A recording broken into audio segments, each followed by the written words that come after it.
There's this notion that I've seen repeated throughout recent media coverage of Israel's campaign of extermination in Gaza.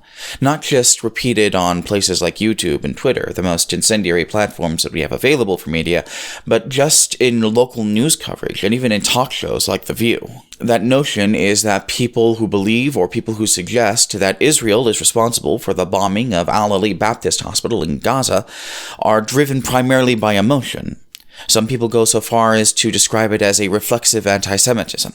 Now, I am not going to sit here and suggest to you that there is not a reflexive anti-Semitism present in Western media and Western thought as a whole. I am the person who is committed to dismantling Fall of the Cabal. But I would respond to that by saying that this falls in line with a pattern of behavior that Israel has been demonstrating since the 90s. Because regardless of whether or not the IDF is responsible for this specific bombing, the fact remains that they have been bombing hospitals and care stations throughout Gaza through their entire campaign of extermination. And they haven't just been bombing hospitals either. They've been bombing hospitals, they've been bombing apartment complexes, they've been bombing care centers, they've been bombing schools, they've been bombing refugee camps, they've been bombing civilians fleeing their extermination campaign. They've been bombing so many civilians with such frequency that the UN has stopped telling them to knock it off and started telling other nation-states to tell them to knock it off. The bombing of the Al-Ali Baptist Hospital would not be unique because they bombed the hospital. The bombing of the Al-Ali Baptist Hospital would be unique because they killed hundreds of people in one go. The IDF, up to that point, seems to have shown enough restraint to not slaughter hundreds of people in one shot. And to be clear, this has not stopped. The IDF has not stopped bombing civilian population centers, civilian refugee centers. They have not even stopped bombing hospitals. They're even bombing mosques now. There are other indications that this was an Israeli attack as well. There are other indications that this was an attack by the IDF as well. The hospital claims that it had been contacted by the IDF and told to evacuate, as though you can evacuate a hospital.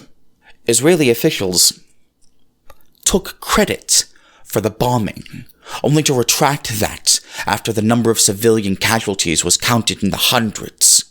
People who are on the ground at the hospital and people who have lived through IDF bombing campaigns in the past both noted the presence of distinctive audio-visual cues that this was indicating the presence of an Israeli air bomb. I am aware of the counter-evidence to this claim, that the blast radius wasn't large enough that the roof was still intact, but I am not convinced by those claims.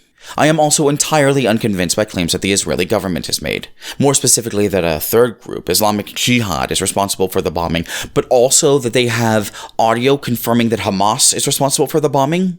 There's another, more subtle thing that needs to be spoken about outright. The media coverage of this bombing follows a pattern regarding Israeli acts of violence. Western media seems to be incredibly hesitant to attribute any act of violence to Israel or the IDF, even things that they confirmed and witnessed in person.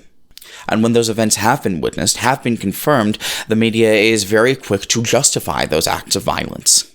Issam Abdallah, a reporter for Reuters, was killed by IDF artillery, but to this day, Reuters does not describe it as such, or consider the IDF air bombing civilian caravans trying to leave northern Gaza, something that the Israeli government told those civilians to do.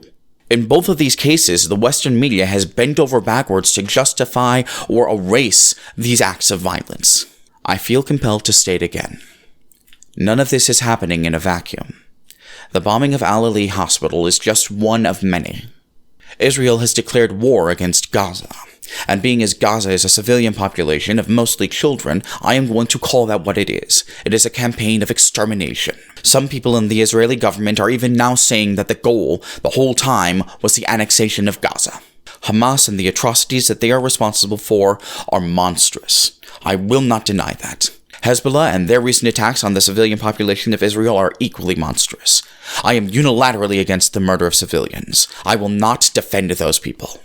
But Hamas does not answer to the UN, and Hamas does not receive millions of dollars in funding from the United States government. When people of good conscience and moral clarity are critical of Israel, even very critical of Israel in these instances, it is not because they are anti-Semitic.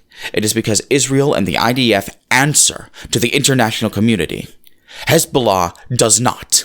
There are only two ways the extermination campaign in Gaza is going to stop. The first way is if enough pressure builds on Israel and the IDF that they stop.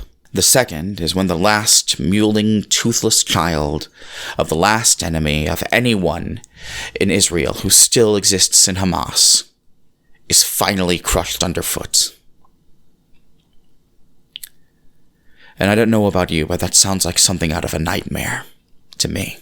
The only way to ensure the safety of Israel is for Palestine to be free, from the river to the sea.